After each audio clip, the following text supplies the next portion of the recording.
Hi, Jonathan Gary from Bacchus Wine Tasting, tasting some more wine in the attic. And today I've got Elk Cove Pinot Blanc 2019. So Elk Cove has a really nice name, actually, named after the elk deer that roam in the nearby lands. So the really large Native American deers that are pictured really nicely on the label, actually. But it's not about the deers, it's about the wine. So let's give this one a nice little taste. It has a really, really nice kind of medium lemon color to it, with perhaps a tinge of green hue to the wine there. A Pinot Blanc is one of the more neutral wines, so you're not going to expect bags of character on the nose.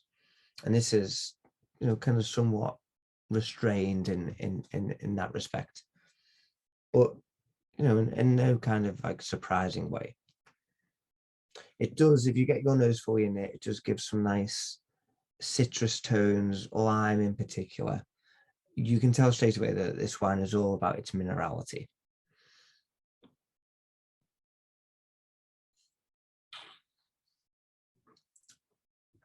Yeah, it does have what is really, really kind of stand out for me for this wine is its body. So on the nose, it's quite deceiving in that it's light and restrained and elegant, but actually on the palate it has a really generous palate, really towards kind of full bodied.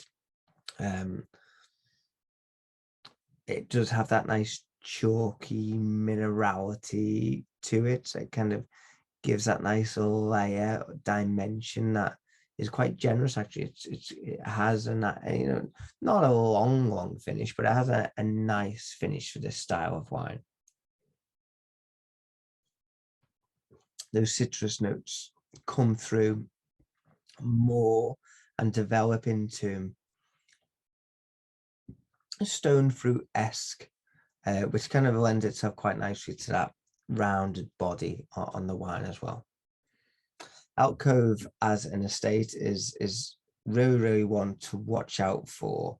They're really, really geared towards quality and really champion cool climate varieties. So we're actually in Oregon here in the Willamette Valley. And so if you're kind of exploring American wines a little bit more and you want to venture outside the mecca that is California, then definitely check out, if you can, wines from Oregon, because they are really, really interesting and offer a complete point of difference to those that you would expect to find in California. Oregon, in terms of its production, is fourth ranking in terms of volume. So you obviously have California, which is accountable to about 90% of wine produced in the USA. Then you have Washington State, New York, and then Oregon. And even Oregon makes up around about, I think it's less than 2%. So the wines are understandably quite hard to come by. But when you do, they can be really, really exciting. So I think Elk Cove are offering something quite fantastic here. Definitely worth exploring. And if you do like their Pinot Blanc and you have pockets deep enough, then check out their Pinot Noir as well. Cheers.